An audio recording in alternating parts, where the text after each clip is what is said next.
हमारे हिमाचल निर्माता डॉक्टर यशवंत सिंह परमार का सपना था कि हिमाचल प्रदेश पूरे भारतवर्ष का फ्रूट बोल बने, क्योंकि यहाँ पर चाहे वो टेम्परेट फ्रूट्स की बात हो, ट्रॉपिकल फ्रूट्स की बात हो, उसकी एक अपार संभावनाएं हमारे प्रदेश में थी।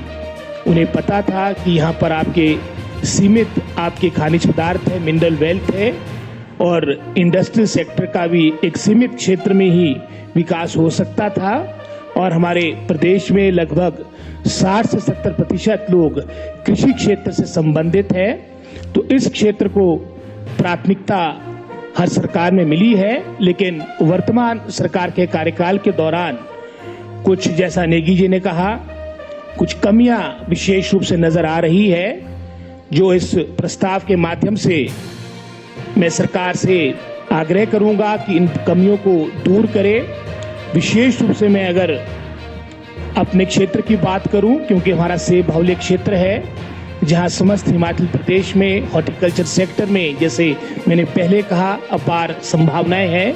चाहे वो संतरों की बात हो, चाहे वो सिट्रस फ्रूट्स की बात हो, चाहे वो आम की बात हो, चाहे सेब की बात हो, लेकिन जो पहचान पूरे हिमाचल प्रदेश में, पूरे राष्ट्र में है, वो एप्पल स्टेट के रूप में है।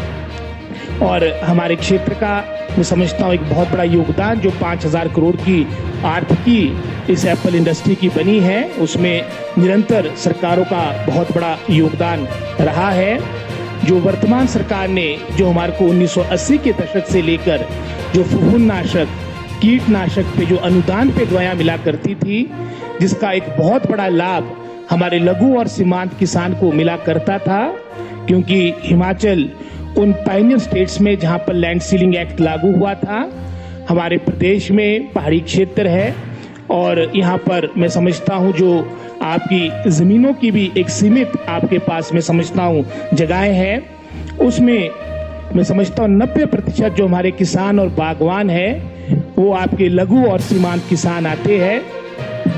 पिछले दिन ही जो मेरा प्रश्न भी इस विधानसभा में लगा था 2 रोज पहले, उसमें ये उत्तर सरकार की तरफ से आया कि हमने जहाँ फफूंदनाशक, कीटनाशक जो सीधे रूप से किसान और बागवानों को विभाग के द्वारा दिया जाता था, अब हमने डायरेक्ट बेनिफिट ट्रांसफर करने का निर्णय लिया है। और ये निर्णय शायद मार्च के महीने में ले लिया गया था, क्योंकि पूरे जो हमारा स्प्रेइंग सीजन होता है, लगभग कोई 7 से 8 स्प्रेज वर्ष में होती है।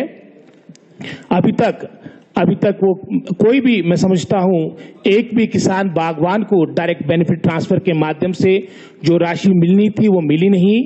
जो उसमें पैमाना रखा गया है उसके अनुसार भी जो प्रति बीघा एक किसान बागवान को जो आपको इसमें अनुदान मिलेगा वो मात्र 150 से 320 रुपए के आसपास है। पूरे वर्ष में जहां मैंने पहले कहा 7 से 8 आपकी स्प्रेज होती है, और जो सबसे सस्ता आपका फफूंदनाशक है बेविस्टीन है, उसकी कीमत भी लगभग कोई 150 रुपए के आसपास होती है। अगर हमने एक स्प्रे भी करनी हो तो उसमें भी मैं समझता हूं काफी उसमें पैसा लगता है। और इसके माध्यम से मैं समझता हूं 300 रुपए में क्या स्प्रे होगी, आप खुद समझ सकते हैं, आप खुद बागवान है। मेरा इसमें ये सुझाव रहेगा, ये डीबीटी की स्कीम भी जब तक ये लागू नहीं होती चलती रहे। और माननीय मुख्यमंत्री ने जब पीछे ये उपचुनाव हमारे क्षेत्र में हो रहे थे, उन्होंने भी इस निर्णय को जनहित में, किसान और बागवानों के हित में रिव्यू करने की घोषणा की थी। अब तो वैसे भी आपका पूरा जो स्प्रे का सीजन है खत्म हो चुका है, अगले साल फिर प्रारंभ होना है। हमारा यही मांग रहेगी कि पुनः जैसे पहले आपको डायरेक्टली हॉर्टिकल्चर विभाग द्वारा फफूंदनाशक, कीटनाशक मिला करता था, वो भी उपलब्ध हो। और जब तक आपकी ये डीबीटी स्कीम पूर्ण रूप से लागू ना हो तब तक की व्यवस्था बनी रहे, क्योंकि जो मैं समझता हूं इसमें भी एक जो लिमिट रखी, जैसे मैंने कहा 300 रुपए के आसपास का अनुदान मिलेगा। और मैं दावे से इस बात को कहता हूं कि हिमाचल प्रदेश में अधिकतर जो आपके किसान बागवान हैं, और विशेष रूप से मैं अगर अपने सेब बाहुल्य क्षेत्र की बात करूं, लगभग 50% से के आसपास आपके ऐसे बागवान होंगे जिनकी जो आपकी जमीन की सीमा होगी वो 5 बीघे से कम होगी। तो हमें, मैं समझता हूं, इसको भी पुनः इसका रिव्यू करने की आवश्यकता है। साथ ही साथ हमारे क्षेत्र में सीए स्टोर स्थापित हो। इस वर्ष भी आपने देखा होगा सितंबर महीने तक हमारी मार्केट जो सेब की थी बहुत ही न्यूनतम स्तर में थी, और उस दौरान मैं समझता हूं बहुत सस्ती दरों पे आपके लदानियों ने, आपके आड़तियों ने आपके बागवानों का शोषण किया। और उसका एक समाधान हो सकता है कि हम अपने क्षेत्र में, जैसे परसों भी हमारे वीरेंद्र कंवर जी से मैंने आग्रह किया था, क्योंकि कृषि विभाग उनके पास है, जहां पर भी हमारे सेब बाहुल्य क्षेत्र में या अन्य जहां पर इस तरह की संभावना है, हम अपनी मंडियों के साथ सीए स्टोर का निर्माण करें। इस समय की आवश्यकता है। खड़ा पत्थर हमारा बहुत सेंट्रल लोकेटेड जगह है और एपिडा के माध्यम से जो 3 सीए स्टोर सेक्शन हुए थे, चुरा में, पतलीकूल में, खड़ा पत्थर में, जिसका एमओयू भी साइन हो गया था, उसमें से 2 का उसकी स्वीकृति मिल चुकी है, लेकिन अभी तक ये खड़ा पत्थर का आपका लंबित पड़ा है।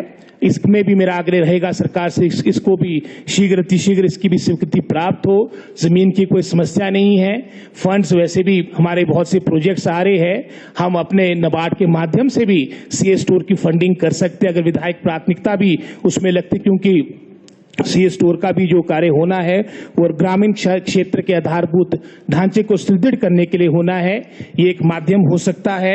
आपके 1134 करोड़ के हॉर्टिकल्चर प्रोजेक्ट के माध्यम से आपके नए 3 सीए स्टोर लग रहे हैं, चाहे वो रिकॉन्क्यू की बात हो, चाहे वो हमारे थुनाग मंडी की बात हो, हमारे चंबा में भी एक सीए स्टोर लग रहा है। और ये इसी तरह से हमारे खड़ा पत्थर और भी जो हमारे ऐसे क्षेत्र है, अणु है, बागी है, जहां पर पहले इस ओर काम किया गया है, आप इस ओर काम करें। साथ ही साथ जो बेमौसमी बर्फबारी, ओलावृष्टि से जो क्षति हुई, जो आज भी प्रश्न लगा था, लगभग कोई 341 करोड़ के आसपास की क्षति पूरे प्रदेश में हुई है, जिसमें से सर्वाधिक आपकी 284 करोड़ के आसपास की क्षति हमारे जिला शिमला में हुई। और राहत के नाम पे हमारे क्षेत्र को कुछ नहीं मिला है, बल्कि मैं उपचुनाव के बाद, जब ये तो नवंबर महीने की बात है, कुछ आपके अधिकारी केंद्र से आए थे और वो खड़ा पत्थर में सारा इसका जो नुकसान हुआ है आपके अप्रैल के महीने का, उसका नवंबर में उसका आंकलन कर रहे थे। तो मैं सोच रहा था कि इस उपचुनाव के बाद बड़ी सद्भुति केंद्र सरकार को भी आई कि 8-9 महीने के बाद आज उसका आंकलन हो रहा है और राहत के नाम पे बागवानों को इसमें भी कुछ नहीं मिला। हमारे खादों की आवश्यकता है, क्योंकि कुछ ही समय के बाद बर्फबारी हमारी प्रारंभ हो जाएगी। अभी भी हमारी 12-32-16 जो बहुत ही महत्वपूर्ण हमारी आपका फर्टिलाइजर है वो अभी उपलब्ध नहीं है। सारे आपके जितने हिमफेड के डिपोज है हमारे सेब बाहुल्य क्षेत्र में वो खाली पड़े हैं, उसको भी उपलब्ध करवाने का आपसे आग्रह रहेगा। साथ ही साथ जो कीमतों में बहुत बढ़ोतरी हुई है, लगभग आपका इफ्को का ही ये 12-32-16 का ही कोई 285 रुपए के आसपास बढ़ोतरी हो चुकी है। आपके 15-15 सुफला खाद की लगभग को 170 रुपए के आसपास की बढ़ोतरी हो चुकी है। पोटाश में बढ़ोतरी हो चुकी है। इसमें भी केंद्र सरकार से, प्रदेश सरकार के माध्यम से पत्राचार हो, क्योंकि हमारा पहाड़ी क्षेत्र है, किसी ना किसी रूप से हमारे पहाड़ी क्षेत्र में रियायतें मिले। इस वर्ष भी जो पैकेजिंग मटेरियल जो हम यूज करते हैं अपने सेब के विपणन में 20 से 25% का इजाफा हुआ, उसमें संतुष्टि नहीं मिली। तो अभी हाल में ही जीएसटी के माध्यम से लगभग जो आपका जिसके माध्यम से जो रॉ मटेरियल होता है काटन के लिए, उस पर पहले आपका 12% जीएसटी लगता था, 1 अक्टूबर के बाद वो 18% हो चुका है। आने वाले समय में आपके और काटन प्राइसेस में इजाफा होगा। इसी तरह से जो एंटी हेल नेट्स होते हैं उस पर भी 5% के आसपास पहले जीएसटी लगता था, लेकिन इसका निर्णय भी वर्तमान की केंद्र सरकार ने रिव्यू करके 5 से 12% कर दिया है। ये भी मैं समझता हूं प्रदेश सरकार को केंद्र से ये मामला टेकअप करना पड़ेगा, क्योंकि वर्ष 2022 भी आ रहा है और 2022 में हमारी आय भी दुगनी होनी, वो तभी होगी जब सरकार इन बातों को लेकर कदम उठाएगी। साथ ही साथ मैं समझता हूं, जैसे मैंने पहले कहा, यहां पर हमारे क्षेत्र में एंटी हेल नेट्स के अलावा जो एंटी हेल गन्स भी लगी है, जो हमारे निजी लोगों ने लगाई है, बागवानों ने खुद लगाई है। अगर मैं अपने क्षेत्र की बात करूं, हमारी 4 जगह एंटी हेल गन्स लगी है। बागी में लगी है, रत्नाड़ी में लगी है, कलबोग में लगी है, मासू बानकुफर में लगी है।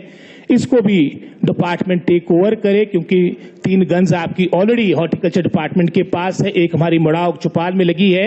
इन हेल गन्स की रिपेयर मेंटेनेंस, इनका मैं समझता हूं इनके ऑपरेशन आपके हॉर्टिकल्चर विभाग के अधीन हो। ये भी मेरा मंत्री जी से आग्रह रहेगा। हॉर्टिकल्चर हमारा बहुत इंपॉर्टेंट सेक्टर है। और इसी के माध्यम से अगर रोजगार की बात करें, चाहे अपने क्षेत्र की आर्थिक को सुदृढ़ करने की बात, इसकी बहुत महत्वपूर्ण भूमिका है। साथ ही साथ हमारी ऊपरी शिमला, जहां लगभग पूरे, अगर हम एप्पल प्रोडक्शन की बात करेंगे, लगभग कोई 65 से 70% के आसपास उत्पादन होता है। एक हॉर्टिकल्चर कॉलेज हमारे क्षेत्र में स्थापित हो, ये भी बहुत महत्वपूर्ण है। और पहले जैसे हमारे वरिष्ठ माध्यमिक पाठशाला में हॉर्टिकल्चर सब्जेक्ट आपको पढ़ाया जाता था, वो भी बंद हो गया है। उसको पुनः प्रारंभ करना बहुत जरूरी है, क्योंकि हर व्यक्ति को सरकारी रोजगार मिले ये संभव नहीं। और हमारे क्षेत्र में ये एक विकल्प बहुत अच्छा बन चुका, बल्कि चुनाव के दौरान हमारे एक वरिष्ठ पत्रकार आए थे, वो पूछ रहे थे कि आपके क्षेत्र में पलायन की समस्या नहीं, क्योंकि हमारे साथ लगता क्षेत्र उत्तराखंड का है, वहां पर गांव के लोगों ने पलायन कर दिया है, मात्र वहां बेचारे बुजुर्ग लोग हैं। मैंने कहा कि यहाँ पर जो हमारी कैश क्रॉप हमारे क्षेत्र में मैं समझता हूँ बनी है, सेब एक वरदान के रूप में आया है, उसके माध्यम से एक सुख और स्मृति हमारे क्षेत्र में आया है और कोई भी पलायन, कोई माइग्रेशन हमारे क्षेत्र से हुई नहीं। आने वाले समय के लिए ये इंडस्ट्री, हमारी हॉर्टिकल्चर इंडस्ट्री मजबूत हो, इसके लिए सरकार प्रयास करे, विभाग प्रयास। आपके स्वास्थ्य का प्रहरी श्री बालाजी हॉस्पिटल, कांगड़ा, हिमाचल।